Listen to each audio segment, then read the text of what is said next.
Assalamualaikum warahmatullahi wabarakatuh. Perkenalkan, nama saya Farah Hanifah dengan nomor pokok mahasiswa 2406212215. Saya dari program studi pendidikan agama Islam. Di sini saya ingin memenuhi tugas mata kuliah pembelajaran Al-Quran dan Hadis dengan tema menghayati keotentikan Al-Quran. Sebenarnya ada yang mengetahui apa maksud dari keotentikan. Jadi, keotentikan itu merupakan suatu kepercayaan terhadap kebenaran, kemurnian, serta kesucian dalam Al-Quran. Jadi, keotentikan Al-Quran merupakan kita dapat mempercayai terkait dengan kebenaran, kemurnian, serta kesucian dalam Al-Quran. Baik, jadi bisa kita renungkan terkait dengan isi Al-Quran surat Al-Hijr ayat 9. A'udzu billahi minasyaitonir rajim. Bismillahirrahmanirrahim. Inna nahnu nazzalna dzikra wa inna lahu lahafizun. Yang artinya, sesungguhnya kamilah yang menurunkan Al-Quran dan pasti kami pula yang memeliharanya. Quran Surat Al-Hijr ayat 9. Jadi, maksud dari Quran Surat Al-Hijr ayat 9 menjelaskan bahwasannya keotentikan dan kemurnian Al-Quran telah dijaga sejak Al-Quran diturunkan oleh Allah Subhanahu wa Ta'ala sampai nanti di hari kiamat. Keindahan kata serta makna, kemudian kandungan ajaran serta pedoman tuntunan hidup adalah salah satu kemujizatan yang menjaminnya. Dengan adanya jaminan kemujizatan Al-Quran, tidak ada satu orang pun manusia atau makhluk hidup yang bisa menandingi dari kemujizatan Al-Quran. Maka sejak dahulu kala sudah banyak orang kafir yang menentang dan tidak mempercayai tentang kemurnian dari isi kandungan Al-Quran. Dengan itu, dalam Al-Quran, Allah memberikan 3 tantangan bagi siapa yang tidak mempercayai tentang kemurnian serta kebenaran Al-Quran.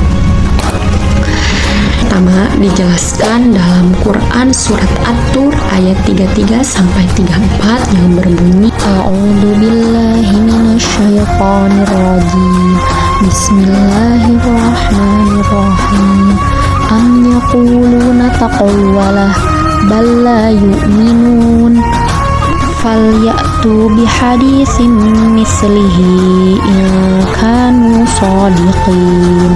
Yang artinya, bahkan apakah mereka juga berkata, dia Nabi Muhammad, mereka-rekanya tidak, merekalah yang tidak beriman.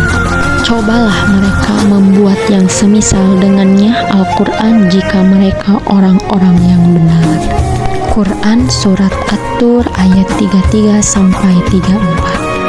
Jadi, tantangan yang dijelaskan dalam Quran Surat At-Tur ayat 33 sampai 34, yakni mereka tidak mempercayai bahwasannya Al-Quran itu merupakan kebenaran yang datang dari Allah Subhanahu wa Ta'ala, dan mereka mengira bahwasannya Al-Quran itu merupakan rancangan yang dibuat oleh Nabi Muhammad SAW. Padahal bisa kita ketahui bahwasannya Nabi Muhammad merupakan yang buta huruf dan tidak bisa membaca.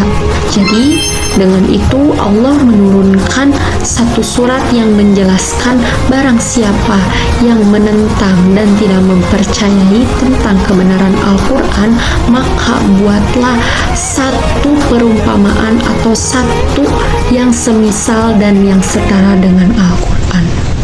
Kemudian tantangan yang kedua yakni dijelaskan dalam Quran Surat Hud ayat 13 yang berbunyi, A'udzu billahi minasyaitonir rajim. Bismillahirrahmanirrahim.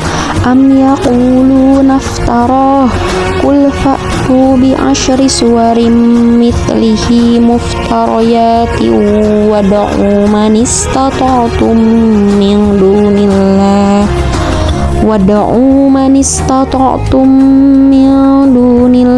in kuntum shodiqin.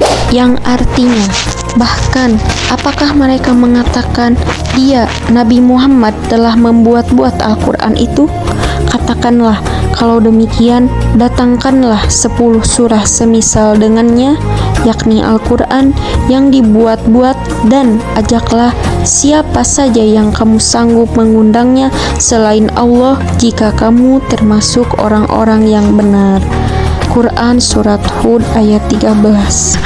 Dalam surat Hud ayat 13 ini menjelaskan bahwasannya ada orang yang tidak mempercayai kebenaran Al-Quran, maka Allah menantang dengan bisa membuat 10 surat semisal dengan Al-Quran. Maksud dari semisal ini yakni sama isinya, kemudian kandungannya, serta kemujizatannya. Kemudian datangkanlah orang-orang yang bisa menolongmu selain Allah jika mereka termasuk orang-orang yang benar. Kemudian tantangan yang ketiga dijelaskan dalam Al-Quran surat Al-Baqarah ayat 23 yang berbunyi, A'udzu billahi minasyaitonir rajim. Bismillahirrahmanirrahim. Wa in kuntum fi raibin mimma nazzalna ala abadina fa'tu bi suratin min mithlih wad'u syuhada'akum min dunillahi in kuntum shodiqin.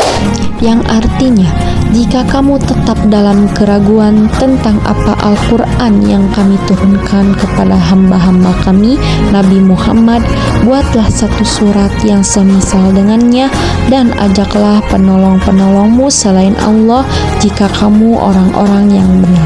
Quran Surat Al-Baqarah ayat 23.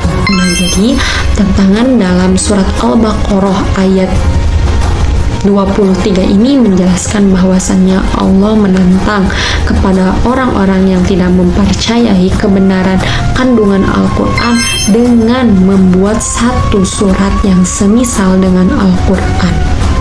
Nah, maka tidak ada yang bisa menyamakan terkait dengan kandungan serta isi Al-Quran. Ketiga tantangan tersebut merupakan tanda-tanda yang menunjukkan bahwasannya Al-Quran merupakan mukjizat dari Allah Subhanahu wa Ta'ala yang tidak bisa ditandingi oleh siapapun. Jadi, Al-Quran yang ada sampai saat ini merupakan yang masih terjaga kemurnian serta keaslian kandungannya.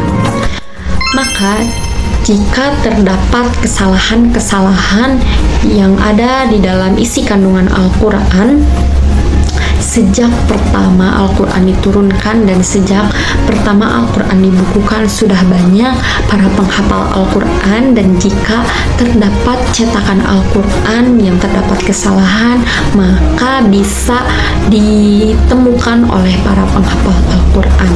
Jadi para penghafal Al-Quran ini merupakan salah satu benteng untuk melindungi Al-Quran dari kesalahan-kesalahan penulisan. Jadi bisa kita pahami bahwasannya Al-Quran dijaga kemurniannya serta keasliannya, dan Al-Quran merupakan mukjizat yang tidak bisa ditandingi oleh siapapun. Mungkin cukup sekian penjelasan dari saya. Wassalamualaikum warahmatullahi wabarakatuh.